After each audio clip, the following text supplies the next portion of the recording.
तो ध्यान दीजिए, इसमें आई एक समस्या है। देखिए क्वेश्चन है आपका इस तरीके से, इवैल्यूएट करना है इंटीग्रेशन tan z/2 और अपान z माइनस x0 का स्क्वायर, ठीक है, dz over the curve C, है ना, ये क्वेश्चन दिया हुआ है। और where C is the boundary of the square whose sides is lies along the lines, मतलब जो C है, ठीक है, यह स्क्वायर है, बात समझ में आ रही है, ये स्क्वायर है और स्क्वायर है जिसका बाउंड्री की जो लाइन है ना, लाइन वो दिया हुआ है x is equal to plus minus 2, y is equal to plus minus 2 and is described in positive sense where mod x naught, mod x0 की जो वैल्यू है, जो x0 की वैल्यू है वह पॉजिटिव है, पहली बात तो पॉजिटिव है और लेस देन 2 है, लेस देन 2 है ना। अब इसको मुझे सॉल्व करना है। अब देखिए कैसे। अब सबसे पहले हम इसको ड्रॉ कर लेते हैं, x is equal to plus minus 2, y is equal to plus minus 2। कैसे ड्रॉ करेंगे? ये आपका x एक्सिस, ये आपका y एक्सिस, है ना। x इज इक्वल टू 2 क्या होता है? मान लीजिए 1 2 1 2 1 2 और यहाँ भी कर देते 1 2। x इज इक्वल टू 2 की बात अगर करेंगे तो x इज इक्वल टू 2 हो गया या, है ना, या x इज इक्वल टू 2 हो गया। x is equal to minus 2 भी है, तो देखो ये x is equal to minus 2 हो गया, ये बात समझ में आ रही है ना।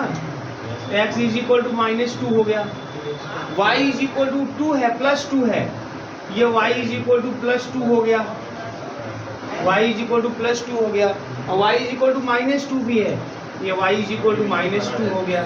क्लियर है, मेरी बात समझ में आ रही है ना। तो हमारे पास जो स्क्वायर हो गया वह a b c और d, ये स्क्वायर।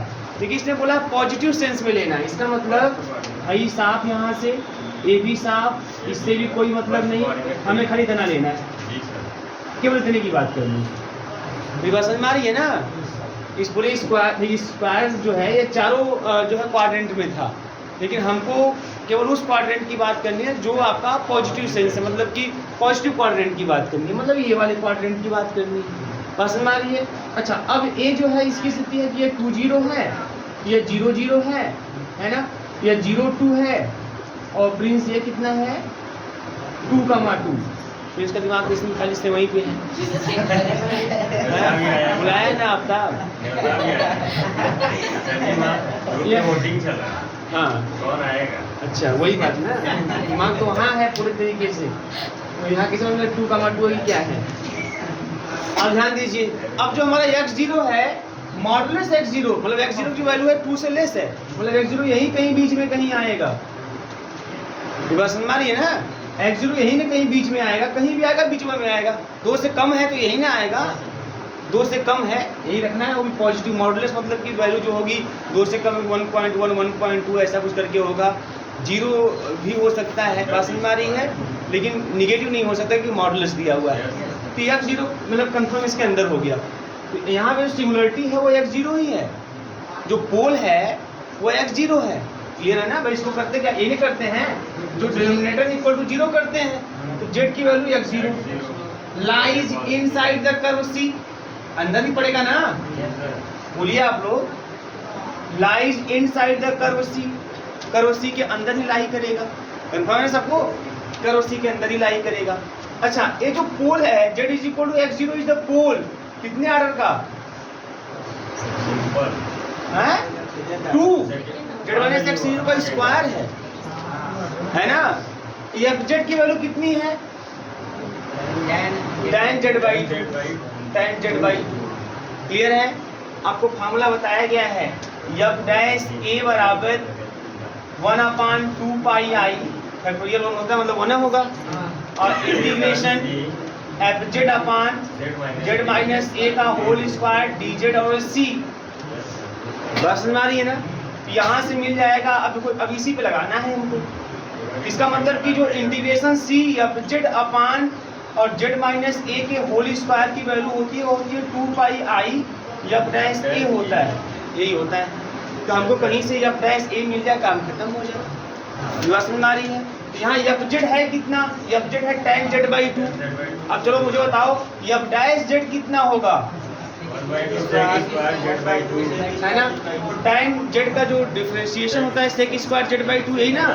तो sec स्क्वायर z बाई 2 और z बाई 2 का 1/2। क्लियर है? ये हो गया। अब हमको निकालना कितना है? हमको निकालना है एफ डैश ए, और ए की वैल्यू यहाँ कितनी है? यही है x0, है ना? तो हमें निकालना है एफ डैश x0 निकालना है। मतलब निकाल लीजिए भैया एफ डैश x0, है ना? तो क्या हो जाएगा? 1/2 sec स्क्वायर x0/2। क्लियर है? ये हो गया 10। जब यह हो गया तो हमको वैल्यू किसकी निकालनी है? हमको निकालनी वैल्यू tan z/2 और z माइनस x0 के होल स्क्वायर dz की वैल्यू निकालनी है। ये किसके बराबर आएगा? 2 पाई आई एफ डैश ए। तो 2 पाई आई और इसके लिए एफ डैश ए की वैल्यू आ चुकी है हमारे पास 1/2 sec स्क्वायर x0/2। 2 से 2 कट जाएगा, मिल जाएगा पाई आई और sec स्क्वायर x0/2। यही सवाल था आपका। क्या दिया है इसका आंसर भाई? आगे दिया होगा। अच्छा ठीक है। बुक में 22 से क्वेश्चन आपका इस तरीके से है, इवैल्यूएट करना है। Evaluate integration dz upon z square plus का 2z प्लस का 2। बात नहीं, where c is the square, c एक स्क्वायर है।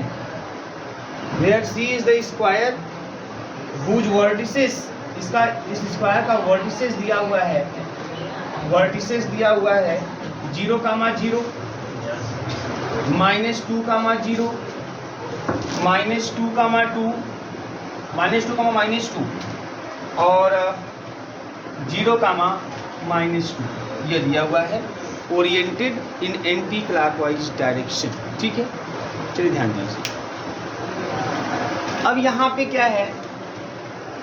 अब इसको मुझे सॉल्व करना है। सबसे पहले जो c है उसको आप ड्रॉ कर लीजिए। ये आपका x एक्सिस, y एक्सिस, आपका x डैश, y डैश, और 0, 0, ये 0, 0 हो गया। फिर -2, 0, तो ये -1, -2, -2, -2, 0 हो गया।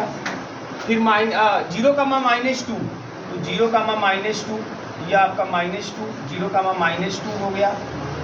और फिर -2, -2, देखो ये आपका हो गया -2, -2। बात समझ में आ रही है? ये इस तरीके से। तो अब यहाँ पे ये हमारे पास हो गया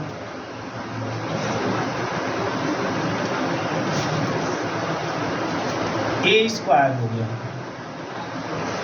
ये स्क्वायर। अब चलिए हम लोग जब सिंगुलरिटी की बात करेंगे, ये पोल की बात करेंगे, z स्क्वायर प्लस का 2z प्लस का 2 इज इक्वल टू 0, है ना? तो क्या कर दें इसको?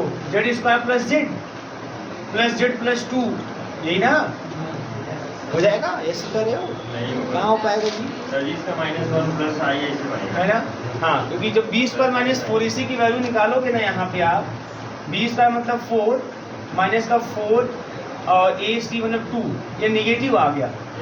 और नेगेटिव आ गया इसका मतलब कि रूट रियल नहीं होगी। ठीक है ना? आप इसमें सीधा चार लगा दीजिए। तो z is equal to minus का b मतलब माइनस का 2 प्लस माइनस रूट में b स्क्वायर मतलब 2 का स्क्वायर 4, है ना? माइनस का 4ac मतलब 8, यही ना?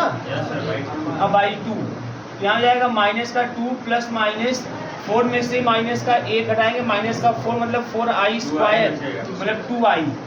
क्लियर ना? अब बाई 2 ये हो जाएगा आपका -1 प्लस माइनस आई। मतलब आपको जो z की वैल्यू मिल गई वो मिल गई -1 प्लस आई और -1 माइनस आई, सॉरी -1 माइनस आई, है ना? इस -1 प्लस आई का मतलब समझ रहे हो आप क्या है? -1, है। और इसका मतलब ये क्या है ना? -1, -1। अब बताओ ये -1, 1 कहाँ पड़ेगा?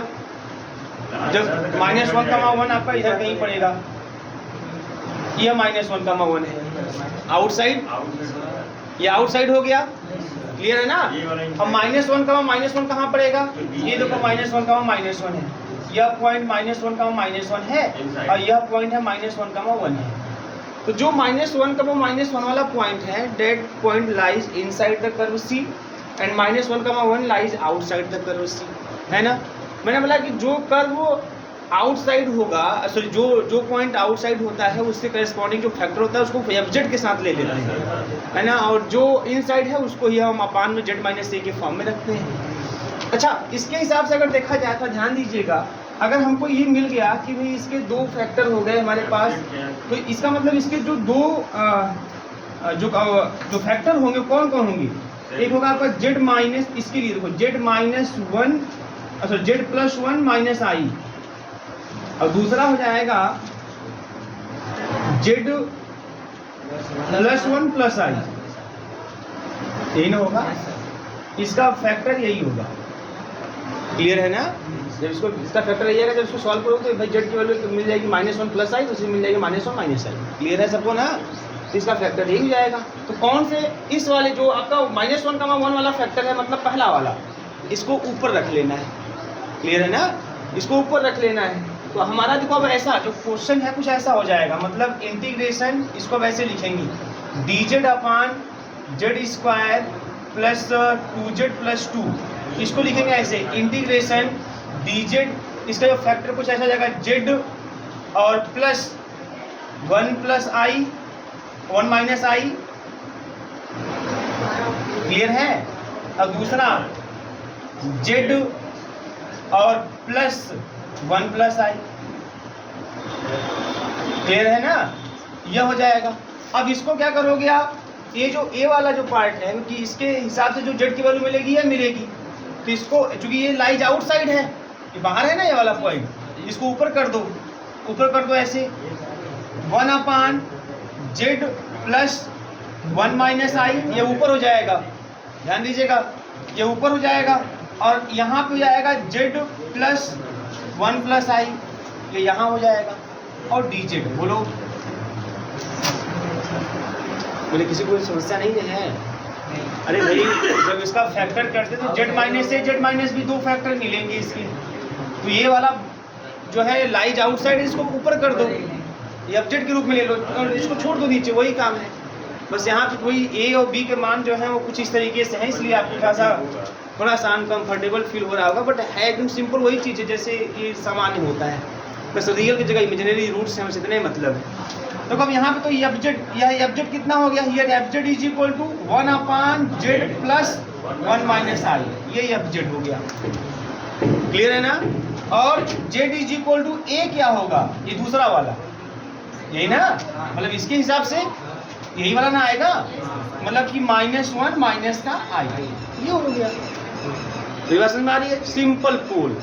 तो आपको फार्मूला पता है कॉची इंटीग्रल फार्मूला कि क्या होता है, FA ऐसे बोलते हैं इंटीग्रेशन FZ/z का A और over curve C dz = 2πi FA होता है, FA होता है।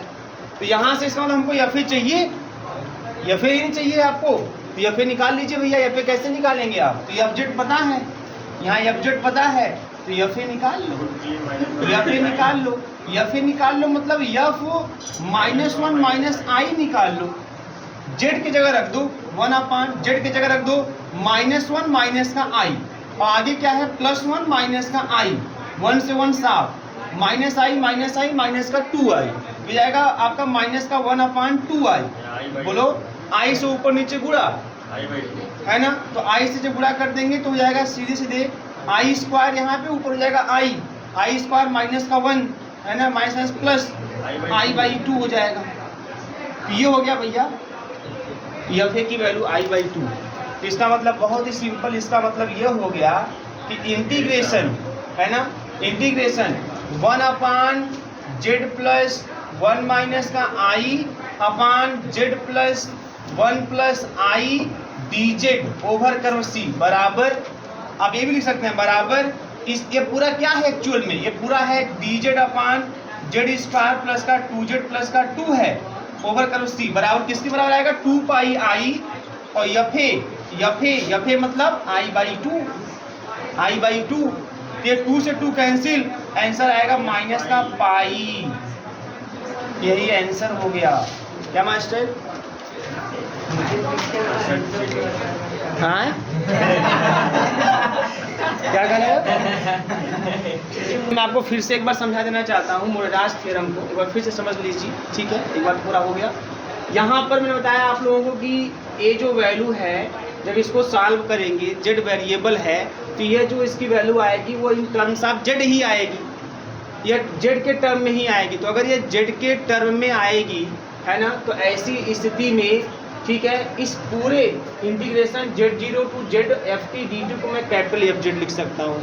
कैपिटल एफ जेड यह हो गया, तो हम capital F Z plus H निकाल लेते हैं। क्यों ऐसा? क्योंकि हमको डेरिवेटिव दिखाना है, हमको यह शो करना है मोरेरास थ्योरम में कि small F Z is analytic, मतलब हमको यह शो करना है कि small F Z is differentiable. बस समझ में आ रही है ना? बस काम खत्म हो जाएगा। तो किसी को डिफरेंशिएबिलिटी किसी को चेक करनी है तो आपको ये दिखाना होगा कि limit H tends to 0 F X plus H minus F X upon H exist. कोई डिफरेंशिएबल, इसका मतलब आपको ये एग्जिस्ट कराना होगा। तो इसीलिए हमने यहाँ पे एफ जेड प्लस एच का value, F Z plus H की बात करेंगे तो यह Z0 to Z plus H हो जाएगा और एफ टी डी टी, फिर F Z plus H minus F Z कर दो आप, मतलब घटा दो दूसरे में से पहले को, तो यहाँ पे कर दिया। जैसे ही माइनस को प्लस करेंगे जो लिमिट है आपस में इंटरचेंज हो जाएंगे, तो जेड टू जेड 0 हो गया। इस पूरे लिमिट को मिला दीजिए, जेड से जेड 0, जेड 0 से जेड प्लस एच, इसका मतलब जेड से जेड प्लस एच हो गया।